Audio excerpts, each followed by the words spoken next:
మధుభావం YouTube channel వీడియోలలో నేను అనే పదం లేదా మనిషి అనే పదం లేదా మనం అనే పదం వింటున్నప్పుడు అది ఏబీసీ లేదా ప్రాథమిక మనసును మరియు అహంను పొందిన ఆత్మశక్తి అని, లేదా అది ప్రాపంచిక ఆత్మ లేదా ప్రాపంచిక నేను అని అనుకోవాలి.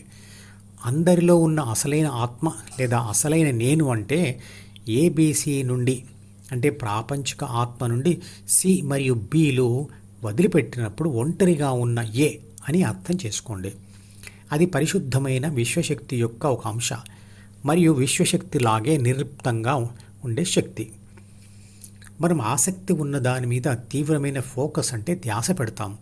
అలా పదే పదే తీవ్రమైన ఫోకస్తో ధ్యాస పెట్టడం వల్ల, అంటే మననం చేయడం వల్ల రూపం అయినా, శబ్దం అయినా, మంత్రం అయినా, బాహ్య సంఘటన అయినా, చదువుకు సంబంధించిన విషయాలైనా శాశ్వతంగా మనసులో ఉండిపోతాయి. అదే మనోసాధన అంటే. అలాగే ధ్యాస పెట్టి పదే పదే చేసిన పని అలవాటుగా మారి స్పృహలో శాశ్వతంగా ఉండిపోతుంది. భగవద్గీతను చదవడం లేదా వినడం మరియు ధ్యాన సాధన కూడా అలాగే చేయాలి. నామజపం ప్లస్ రూపస్మరణ ధ్యానంలో కూడా ఇదే మూల సూత్రం ఉపయోగించబడుతుంది.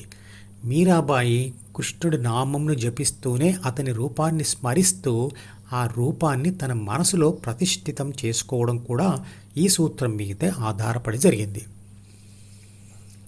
ఎన్నో భాషలు తెలిసిన గాఢ నిద్రలో నుండి అకస్మాత్తుగా లేపి అడిగిన ప్రశ్నకు ఆలోచించే సమయం లేనప్పుడు ఆ మనిషి నోటి నుండి ముందుగా వచ్చేది అలవాటైన మాతృభాషే. ఎందుకంటే చిన్నతనం నుండి ఆ భాషనే ఎక్కువగా ఉపయోగిస్తాడు కాబట్టి.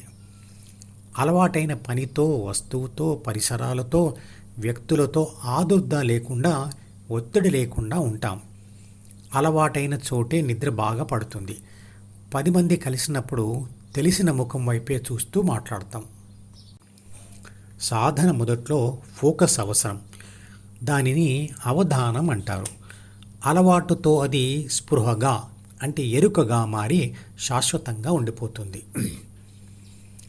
కారు నేర్చుకునేప్పుడు నిరంతర ఫోకస్ అంటే సావధానం లేదా అవధానంలో ఉంటూ, తర్వాత అది స్పృహగా మారినప్పుడు సావధానత లేకుండా, అంటే ప్రయత్నం లేకుండా మాట్లాడుతూ తేలికగా కారు నడపగలం. ధ్యానం కూడా అంతే. గాఢ నిద్రలో ఉన్న వ్యక్తి ఎవరు కూడా నేను గాఢ నిద్రపోతున్నాను అని అనలేడు. మెలకువలోకి వచ్చిన తర్వాతే నేను గాఢ నిద్రపోయాను అంటాడు.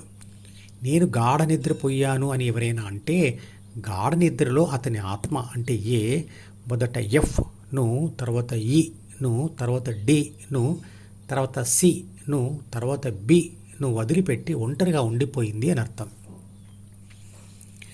ఆత్మ ఒక శక్తి కదా, శక్తికి నిద్ర అనేది ఉంటుందా? ఆత్మ నిద్రపోవడం ఏమిటి అంటే దీనికి ఒక ఉదాహరణ చెప్తాను. కంప్యూటర్ స్లీప్ మోడ్లోకి వెళ్ళడం అంటే ఏమిటి అంటే కంప్యూటర్ తన బాహ్య పనులన్నిటినీ ఆపేసినప్పుడు అంతర్గత పనులు మాత్రమే చేస్తూ ఆ పనుల కోసం అతి తక్కువ శక్తిని ఖర్చు పెడుతూ ఉంటుంది. అలాంటి స్థితిలో అది వెంటనే మళ్ళీ పనిచేసే స్థితిలోకి, అంటే నార్మల్ మోడ్లోకి ఎప్పుడంటే అప్పుడు రాగలుగుతుంది. మనం కూడా గాఢ నిద్రలో ఉన్నప్పుడు ఎవరైనా బలవంతంగా పట్టి లేపితే వెంటనే మెలకువలోకి వస్తాం కదా, అలాగా. నిజానికి కంప్యూటర్ శరీరం అంటే హార్డ్వేర్ అనేది పదార్థంతో చేయబడింది. దానికి నిద్ర మరియు మెలకువ అనేది ఉండదు. పదార్థం ఎప్పుడు జడ పదార్థంగానే ఉంటుంది. నిద్ర మరియు మెలకువ అనే స్థితులు శక్తికి మాత్రమే ఉంటాయి. అలాగే ఆత్మశక్తి కూడా చిత్రపటంలో చూపించిన BCDEFల ద్వారా పనులన్నీ ఆపేసినప్పుడు, మెదడులోని అంతర్గత పనులు మాత్రమే చేస్తూ వాటి కోసం అది తక్కువ శక్తిని ఖర్చు పెడుతూ జీర్ణమైన ఆహారం నుండి శక్తిని తీసుకుంటూ ఉంటుంది. ఈ అంతర్గత పనులు కూడా చేస్తూ ఉండడం ఎందుకంటే మళ్ళీ ఎప్పుడంటే అప్పుడు ఆన్ స్థితిలోకి, అంటే మెలకువలోకి రావడం కోసం. మనిషి చనిపోయినప్పుడు మాత్రమే మెదడులోని ఈ అంతర్గతమైన పనులు చేయడం కూడా ఆగిపోతాయి. ఆత్మశక్తి శరీర కణాలలో ఎక్కడ ఉంటుంది? ఎక్కడి నుండి వస్తుంది, ఎలా పనిచేస్తుంది అనే వివరాలు వచ్చే వీడియోలలో తెలుసుకుందాం. నేను ఆలోచిస్తున్నాను అంటే ఆత్మ ఆలోచిస్తుంది అని అర్థం. ఇక్కడ కూడా ఆత్మ ఆలోచిస్తుందా అని మనకు అనుమానం వస్తుంది. విశ్వంలో అనేకమైన శక్తులు ఉన్నాయి. ఒక్కొక్క శక్తి చేసే పనితీరు ఒక్కో రకంగా ఉంటుంది. సోలార్ ప్యానెల్కు వచ్చే సౌరశక్తి మరియు సోలార్ ప్యానెల్ నుండే బయటకు వచ్చే విద్యుత్ శక్తి లక్షణాలు వేరువేరుగా ఉంటాయి. విశ్వశక్తి నుంచి వచ్చిన ఆత్మశక్తి చేసే పనులు మిగతా శక్తుల పనితీరుకు భిన్నంగా ఉంటుంది. ఆత్మ తను చేస్తున్న పనులతో అలసిపోయి అంటే శక్తిని కోల్పోయి రాత్రి ప్రపంచాన్ని, ద్వితీయ మనసును మరియు ప్రాథమిక మనసును చదవడం మానేసి అంతర్గత పనులు మాత్రమే చేస్తూ ఉండిపోవడమే దానికి గాఢ నిద్ర.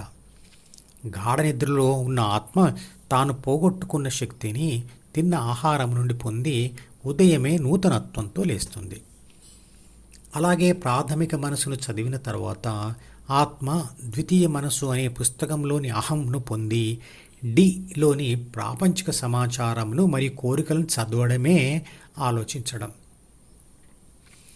నిద్రపోవడం మరియు ఆలోచించడమే కాకుండా మొత్తంగా ఆత్మ చేసే పనులు 7 ఉన్నాయి. వాటిని తర్వాత వివరిస్తాను. ఈ మధుపదం యూట్యూబ్ ఛానల్ వీడియోని సబ్స్క్రైబ్ చేసి గంట గుర్తును నొక్కి ఆల్ని సెలెక్ట్ చేసి ప్రతిరోజు యూట్యూబ్ ఓపెన్ చేసి అడుగున ఉన్న సబ్స్క్రిప్షన్ బటన్ నొక్కితే అన్ని లేటెస్ట్ వీడియోలు చూడవచ్చు.